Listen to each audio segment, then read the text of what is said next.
మీ ఎలాంటి వ్యాపార ప్రకటనలకైనా వెంటనే మా ఛానల్ సంప్రదించండి. ఓం నమ శివాయ నమ.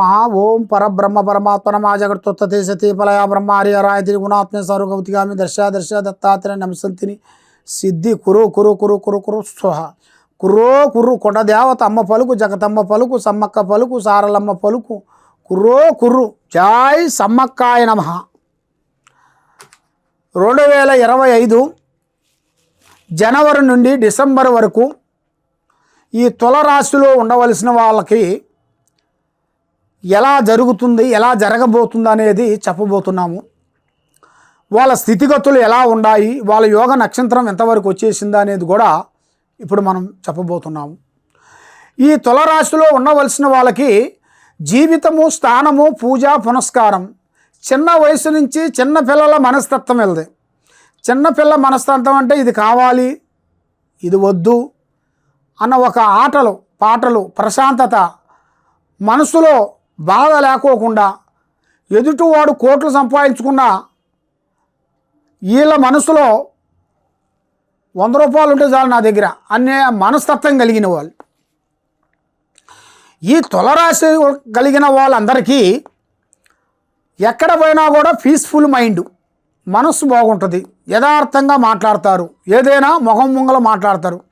కాబట్టి మనసులో ఏదున్నా దాచుకోరు, యథార్థంగా చెబుతారు. కానీ వీళ్ళ మాటల్ని, వీళ్ళ విధానాలని చాలామంది వాళ్ళని తక్కువ అంచనా చేసి వాళ్ళని ఎన్నో విధానాలుగా డిస్టర్మెంట్ చేస్తుంటారు.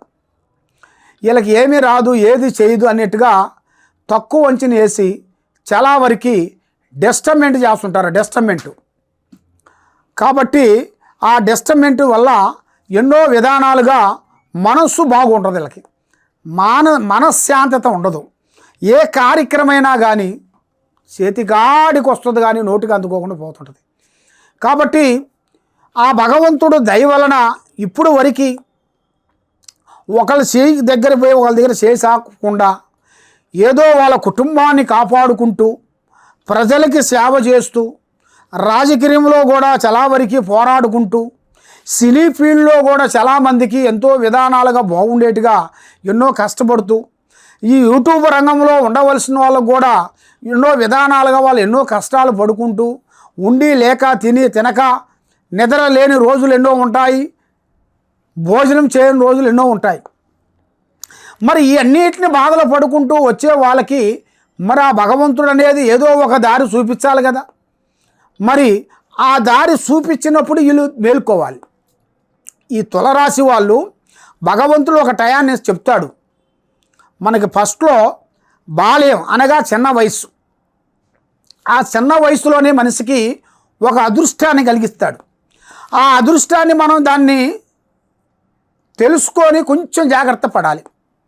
అది మనకు తెలియకోకుండా ఉంటే యవ్వనం అంటే మధ్యలో, మరి ఈ మధ్యలో ఉండాల్సింది 25 నుంచి 50 వరకు ఈ యవ్వనం అంటారు. మరి ఈ యవ్వనంలో కూడా కొంచెం తెలుసుకోకుండా అదే మూర్ఖత్వంలో పోతే దెబ్బతింటాడు. మరి 3వ అదృష్ట యోగం, ఇలా జాతకంలో మూడు స్టెప్పుల యోగాలు కనబడుతున్నాయి. మరి 3వది కూడా 50 దాటిన తర్వాత నుంచి వృద్ధాప్యం అనగా ముసలి వయసు. మరి ఆ ముసలి వయసు వచ్చిన కాడి నుంచి అప్పుడు వాళ్ళకి 50 నుంచి వాళ్ళకి అదృష్ట యోగం అనేది వస్తుంది. కానీ చాలామంది ఏమనుకుంటారంటే మరి మాకు 51 వచ్చిన దాకా మాకు అదృష్ట యోగం, డబ్బు యోగం వస్తే అప్పుడు మేము ఏం చేసుకుంటామండి? ఏదన్నా అదృష్ట యోగం కానీ, డబ్బు కానీ, బంగారం కానీ కావాలంటే మాకు చిన్న వయసులో వస్తేనే మేము వ్యాపారాలు బిగినీస్ పెట్టుకుంటాము, రాజకీయంలో నిలబడతాము, ప్రజలకు సేవ చేస్తాము. మాకు ఆ 50 దాటిన తర్వాత వస్తే మేము ఆ డబ్బులు ఏం చేసుకోవాలి, మేము ఏం చేస్తాము, ఏమి తిరుగుతాం, కూర్చోలేము, లేవలేము, పండుకోలేము అన్నట్టుగా చాలామందికి చాలా సందేహాలు ఉన్నాయి. ఈ 3 యోగాలు అనేది ఇలా జాతకంలో కనబడుతుంది. ఈ సంవత్సరంలో వీళ్ళకి ఒక అదృష్ట యోగం పట్టబోతుంది. ఒక స్త్రీ నుంచి కానీ ఒక పురుషుడి నుంచి కానీ ఇలా జాతక యోగంలో ఒక పెద్ద స్థాయిగా నిలబడిపోయి ఒక పెద్ద స్థాయిగా నిలబడి ప్రజలకి సేవ చేస్తూ అలాంటి యోగ నక్షత్ర గడియలు అనేది ఇలా జాతక యోగములు అనేది కొంచెం కలిసి వచ్చే యోగం కూడా ఇలా జాతకాన్ని బట్టి కొంచెం దగ్గరికి వస్తున్నాయి. మరి ఏది చేసినా ఎక్కడికి పోయినా కూడా మనస్సు ఆలోచన వీళ్ళకి సతమతం అయిపోతుంటుంది.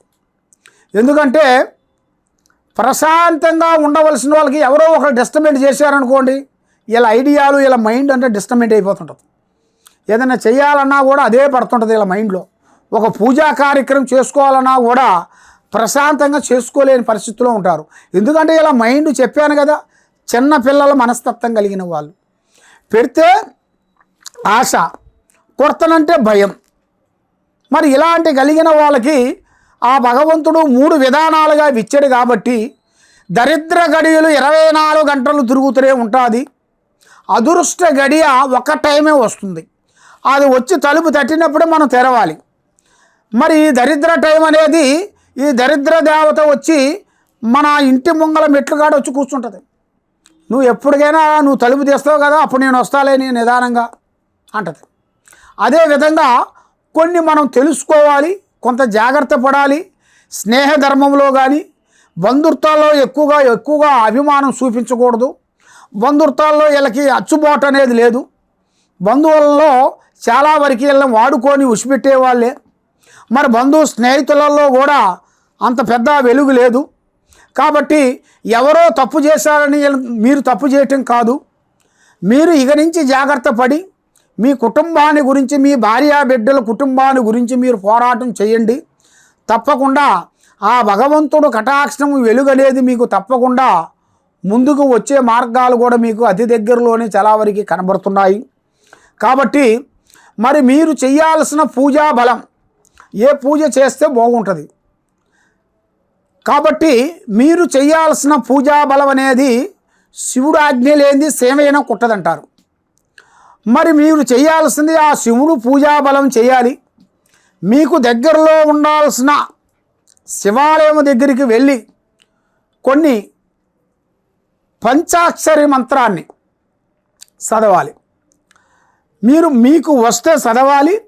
మీ దగ్గర మీకు రాకోకుండా ఉంటే మీరు వెళ్ళి గుళ్ళో కూర్చొని, మీ దగ్గర ఫోన్ ఉంటుంది కాబట్టి ఆ ఫోన్లో శ్రీ పంచాక్షరి మంత్రం అంటే వస్తుంది, కొట్టి ఆ పంచాక్షరి మంత్రంతో మీరు కనీసంగా ఒక హాఫ్ అన్ అవర్ అన్న మీరు దాని గురించి బాగా ఆలోచన చేసి జ్ఞానం చేయండి.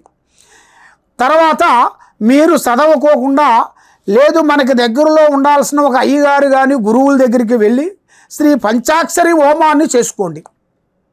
ఆ పంచాక్షరి మంత్రంతో హోమం మీ ఇంట్లో కానీ మీ ఆఫీసులో కానీ లేదా మీకు తెలిసిన గుళ్ళల్లో శివాలయాలలో చేస్తే చాలా మంచిది. ఆ శివాలయాల్లో మీరు వెళ్ళి, ఎందుకంటే స్వయంభుగా నిలిచిన శివాలయాలు ఉంటాయి.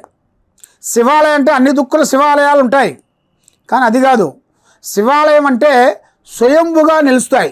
ఆ స్వయంభుగా నిలిచిన గుడి దగ్గరికి వెళ్ళి ఆ పూజా కార్యక్రమాన్ని మీరు చేసినట్టుకైతే అష్టాశ్చర్యాలు, భాగ్యభోగాలు, మనశ్శాంతి ప్రాప్తి కలుగుతాయి. మీరు ఏ కార్యక్రమం చేసినా కూడా తప్పకుండా ఆ భగవంతుడు మీకు తప్పకుండా విజయవంతం చేసే మార్గాలు కూడా చాలా వరకు ఉన్నాయి.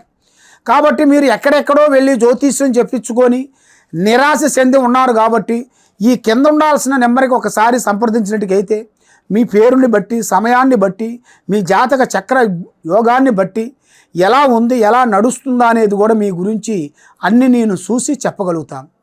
సర్వో జనా సుఖినో భవంతు. ఓం నమః శివాయ నమః.